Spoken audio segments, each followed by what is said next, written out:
Hello students, welcome to apnateacher.com. This is Murtaza Haider, your mathematics instructor for second year Sindh board और इस lecture video में हम solve करेंगे question number 7. Okay और जैसे कि हमारा चैप्टर नंबर 3 चल रहा है और हम एक्सरसाइज 3.1 के क्वेश्चन सॉल्व कर रहे हैं, तो इस वीडियो के अंदर हम सॉल्व करेंगे क्वेश्चन नंबर 7 का पार्ट 2. और ये वाला क्वेश्चन आपके पास पिछले 10 सालों में एक दफ़ा पूछा गया है इन द ईयर 2015. ओके तो चलें पहले क्वेश्चन को रीड कर लेते हैं. तो क्वेश्चन में हमसे ये कहा गया है find the equations of two straight lines, यानी हमने क्या करना है, दो स्ट्रेट लाइंस की इक्वेशन फाइंड करनी है. और हमें कंडीशन क्या दी हुई है, passing through 3, and inclined at 60 degree to the line √3x + y = 1. अच्छा, इसका क्या मतलब हुआ. अब जैसे कि हमने चैप्टर नंबर 3 के अंदर, चैप्टर का टाइटल भी है आपके पास, the general equations of straight lines. इसका मतलब ये है कि हमने इस चैप्टर के अंदर इक्वेशंस ऑफ स्ट्रेट लाइंस को सॉल्व करना है, उसकी हमने बात करनी है. तो इस सवाल के अंदर भी हमें स्ट्रेट लाइन की इक्वेशन फाइंड करनी है और हमें कुछ कंडीशंस डिफाइंड है. कंडीशंस क्या डिफाइंड है, आपको जो है एक पॉइंट दिया गया है विच इज़ 3, यानी वो जो स्ट्रेट लाइन है जिसकी आपने इक्वेशन फाइंड करनी है वो 3, से पास हो रही है. और साथ ही साथ आपको ये बताया हुआ है कि that is incline at 60 degree to the line √3x + y = 1, और वो इस स्ट्रेट लाइन से 60 डिग्री का एंगल बना रहा है. सही, तो चलें हम पहले इस क्वेश्चन को ज्योमेट्रिकली इंटरप्रेट कर लेते हैं, उसके बाद हम इसका सोल्यूशन सॉल्व करेंगे. तो सवाल में आपसे कहा गया find the equations of two straight lines, दो स्ट्रेट लाइंस की आपने इक्वेशन फाइंड करनी है. तो अगर मैं इसकी डायग्राम बनाऊं, इसकी डायग्राम कुछ इस तरह से होगी कि फॉर एग्जांपल आपके पास वो जो लाइन है जिसकी इक्वेशन है √3x + y = 1. फॉर एग्जांपल आपके पास वो लाइन कुछ इस तरह से है, ये है इसकी इक्वेशन √3x + y = 1. अब क्वेश्चन के अकॉर्डिंग आपने दो स्ट्रेट लाइंस की इक्वेशन फाइंड करनी है जो कि इस लाइन के साथ 60 डिग्री का एंगल बना रही है. तो 60 डिग्री एंगल बनाने का मतलब ये कि फॉर एग्जांपल वो लाइन एक आपके पास कुछ इस तरह की है और दूसरी लाइन फॉर एग्जांपल कुछ इस तरह की है, और दोनों किसी एक कॉमन पॉइंट पे इंटरसेक्ट करेंगे. और जिस पॉइंट पे वो इंटरसेक्ट कर रही है वो पॉइंट है आपके पास 3, इसका मतलब वो दोनों स्ट्रेट लाइंस किस पे पास हो रही है, 3, से, और ये 60 डिग्री का एंगल बना रही है इस तरह से.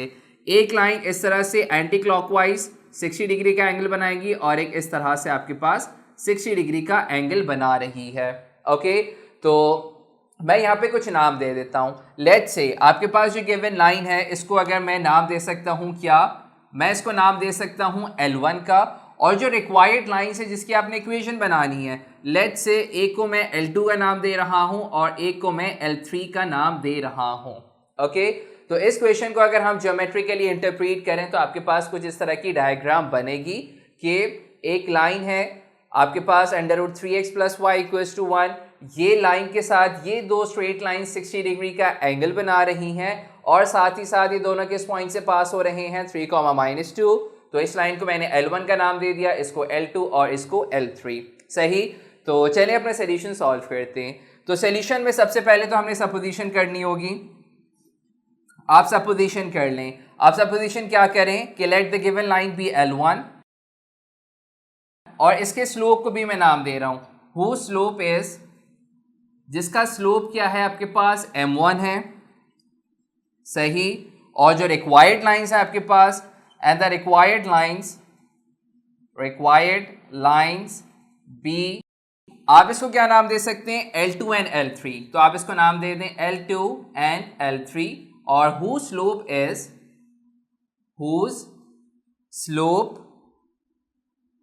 is M1 M2, M3, और such that M2 is equal to M3 is equal to M. सही. अच्छा, अब इसका क्या मतलब हुआ.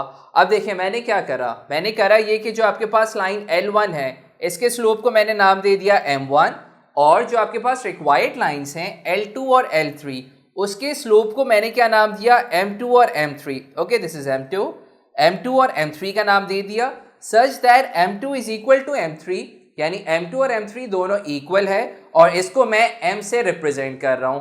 अच्छा, बज़ाहिर तो आप ये देखेंगे कि भाई m2 और m3 आपके पास सेम कैसे हो सकता है। देखिए दोनों जो है 60 डिग्री का एंगल बना रहे हैं, लेकिन दोनों की डायरेक्शन चेंज है। इसका मतलब सिर्फ और सिर्फ आपके पास फॉर्मूले में प्लस और माइनस का फर्क आएगा।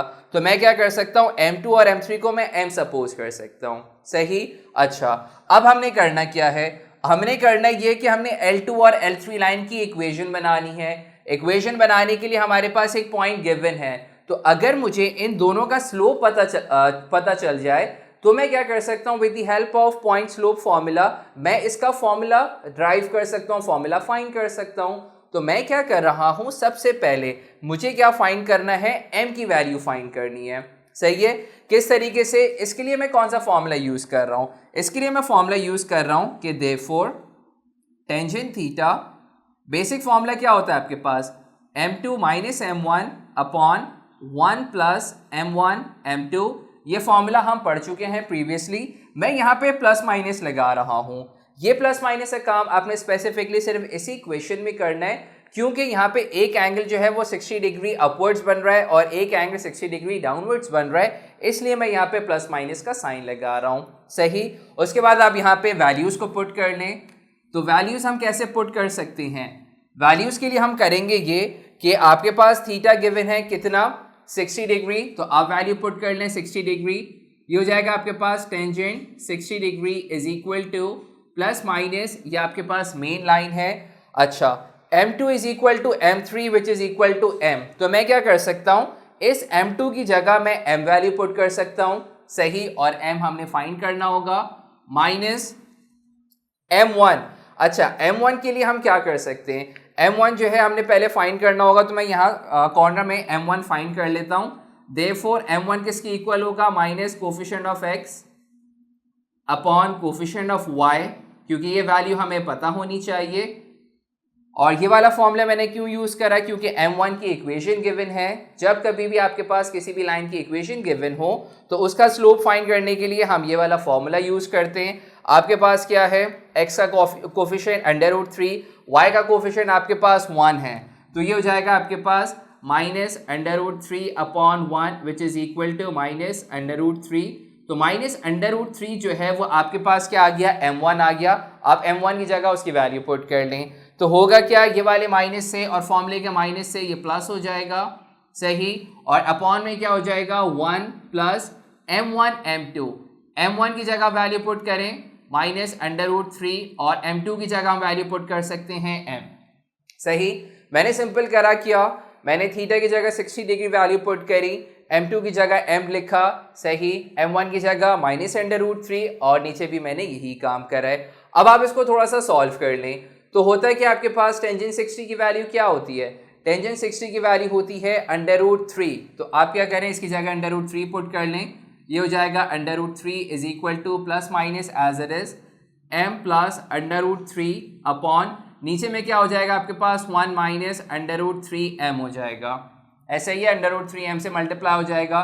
फिर इसको लाके आप इससे मल्टीप्लाई कर लें, तो ये क्या बन जाएगा आपके पास, 1 जब √3 से मल्टीप्लाई होगा √3 माइनस का √3 जब m के साथ मल्टीप्लाई होगा तो प्लस माइनस माइनस, ये हो जाएगा आपके पास 3m। इधर क्या रहेगा आपके पास, plus minus m plus √3 as it is मौजूद है। फिर आप क्या कर सकते हैं, m को आप one side of the equation और अंडर रूट्स को आप on the other side of the equation लिख दें, बल्कि उससे पहले आप इसको अलग अलग करके लिख दें। आप इसको अलग अलग ऐसे भी लिख सकते हैं कि एक आपके पास क्या हो जाएगा, √3 minus 3m is equal to positive m plus √3। सही। और एक हमारे पास क्या हो जाएगा, √3 माइनस 3m और माइनस के साथ आप ले लें m माइनस √3। ठीक है। मैंने क्या करा, चूंकि आपके पास प्लस माइनस है, हमें पता है प्लस माइनस में हम क्या करते हैं, एक दफ़ा आप right hand side of the equation को प्लस के साथ लिख दें और एक दफ़ा आप right hand side of the equation को माइनस के साथ लिख दें। ठीक है। थोड़ा सा और सॉल्व करें, यहाँ पे आप m को one side of the equation और रूट्स को on the other side of the equation लिख दें, तो आप एक काम ये भी कर सकते हैं, √3 से √3 कैंसिल हो जाएगा। ठीक है। यहाँ पे आपके पास क्या बचेगा, माइनस का 3m और ये भी माइनस का m हो जाएगा, यहाँ बचेगा आपके पास 0। और इधर में एक स्टेप दिखा देता हूँ, √3 माइनस 3m ये हो जाएगा आपके पास equals to minus M minus minus plus का अंडर रूट 3। सही। इधर सॉल्व करने पे आपके पास m की वैल्यू आएगी 0। m की वैल्यू 0 क्यों आ रही है? क्योंकि माइनस 3m माइनस m मिलके माइनस 4m हो जाएगा। तो माइनस 4 को जब आप 0 से डिवाइड करेंगे तो 0 अपॉन माइनस 4 इज 0। तो m की वैल्यू आपको 1 मिल गई 0। दूसरे के लिए आपने थोड़ा सा सॉल्व करना होगा। इधर आप क्या कर सकते हैं, m को one side of the equation लिखेंगे तो ये बन जाएगा आपके पास माइनस 3m प्लस का m इक्वल्स टू, और फिर हम क्या करेंगे, सॉरी मिस्टेक करेंगे, यहाँ पे आपके पास प्लस है तो जब ये मल्टीप्लाई होगा यहाँ पे आपके पास माइनस साइन आएगा। तो यहाँ पे आपके पास माइनस का अंडर रूट 3 है, ये भी इधर जाके माइनस का अंडर रूट 3 हो जाएगा। थोड़ा सा और सॉल्व कर लें तो ये बन जाएगा आपके पास माइनस का 2m, ये हो जाएगा माइनस का 2 अंडर रूट 3, माइनस से माइनस कैंसिल, 2 से 2 कैंसिल, आपके पास m की वैल्यू आ जाएगी अंडर रूट 3। तो ये आपके पास जो है एक और स्लोप आ गया।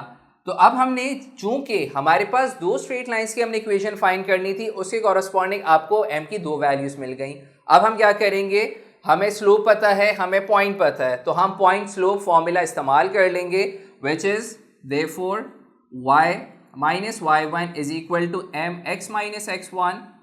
ओके, और यहाँ पे मैं बता देता हूँ क्या क्या वैल्यूज मैं ले रहा हूँ। इधर मैं क्या करूँगा, x1 y1 मैं क्या वैल्यू ले रहा हूँ 3 -2, और मैं इधर m की जगह पहले केस के लिए 0 ले रहा हूँ। ठीक है, तो अब वैल्यूज को पुट कर लें। यहाँ पे क्या हो जाएगा, y as it is, y1 की वैल्यू है -2, तो ये वाले माइनस से ये +2 हो जाएगा। इधर m की वैल्यू आपके पास 0 है, ये हो जाएगा x माइनस 3, 0 से ये वाली टर्म मल्टीप्लाई करें पूरा 0 हो जाएगा। इसका मतलब ये कि आपके पास इक्वेशन आ जाएगी y + 2 = 0। आपके पास ये एक आंसर हो गया। सही। और दूसरी लाइन की इक्वेशन फाइंड करने के लिए आप अगेन ये फॉर्मूला यूज करेंगे, therefore y minus y1 is equal to m x minus x1, but this time हम लोग यहाँ पे स्लोप की डिफरेंट वैल्यू लेंगे विच इज अंडर रूट 3, लेकिन x1 y1 वही लेगा क्योंकि दोनों स्ट्रेट लाइंस एक ही पॉइंट से पास हो रही हैं विच इज 3 -2। ओके, तो यहाँ पे हम क्या करेंगे, x1 y1 सेम ले रहे हैं 3 -2, और इधर में हम m की वैल्यू ले लेंगे अंडर रूट 3। तो सारी वैल्यूज को आप प्रॉपर तरीके से पुट कर लें तो ये बन जाएगा आपके पास y, अच्छा y1 की वैल्यू है -2 तो इससे ये +2 हो जाएगा, m की वैल्यू है आपके पास under root 3, x minus x1 की वैल्यू है आपके पास 3। सिंप्लीफाई कर लें, इधर में y + 2 एज इट इज रहेगा, इधर में आप अंडर रूट 3 से मल्टीप्लाई कर लें तो ये क्या बन जाएगा आपके पास अंडर रूट 3x, और इधर में क्या हो जाएगा जब ये मल्टीप्लाई होगा तो माइनस का 3 अंडर रूट 3 हो जाएगा। x आपके पास पॉजिटिव है तो आप इन दोनों को on the other hand side of the equation लिखते हैं, तो फाइनली हमारे पास आंसर आ जाएगा अंडर रूट 3x पहले से मौजूद है, ये वाला y माइनस का y हो जाएगा, माइनस का 3 under root 3 as it is मौजूद है, और ये हो जाएगा -2 = 0। This is our second answer. Okay, तो इस तरीके से हम क्या करेंगे कि हमें जो दो स्ट्रेट लाइंस की इक्वेशन फाइंड करने के लिए कही गई थी, एक इक्वेशन होगी y + 2 = 0 और एक आपके पास ये वाली इक्वेशन होगी।